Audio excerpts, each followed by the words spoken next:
Oh baby, Chizaramo, Amalicha Wadima, Adam Folonaya. Oh baby, my joy, Amalicha Wadima, Adam Folonaya. Happy birthday to you, Happy birthday, Chizaramo, Happy birthday, Adam.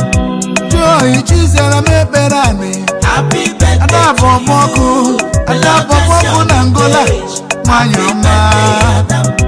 Oh baby, my baby, oh happy birthday to you. Amalicha God bless your Wadima. new age.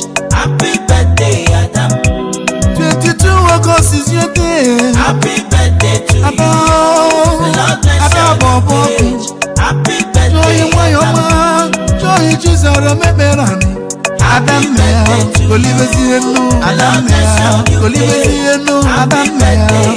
long life and health to fall on you, blessings fall on you, mercy fall on you, grace follow you, favor follow you, and the joy of the Lord will be your strength. Happy birthday to you, happy birthday to you.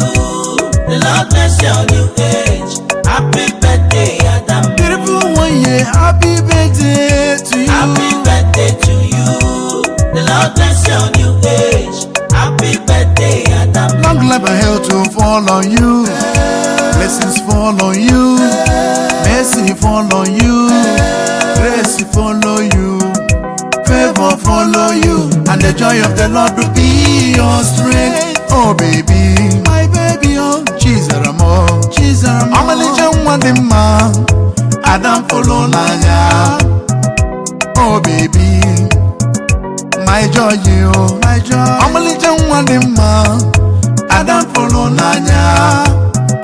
Happy birthday to you. Happy birthday, Chizaramo. the Lord bless your new age.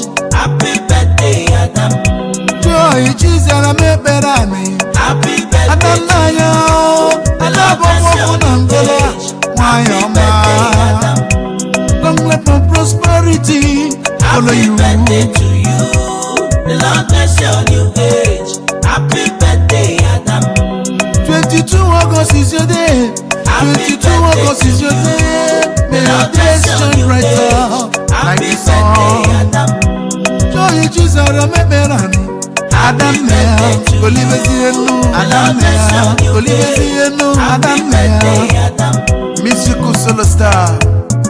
Wish you long life and prosperity. Love you. Shout out to Mr. and Mrs. Boboko.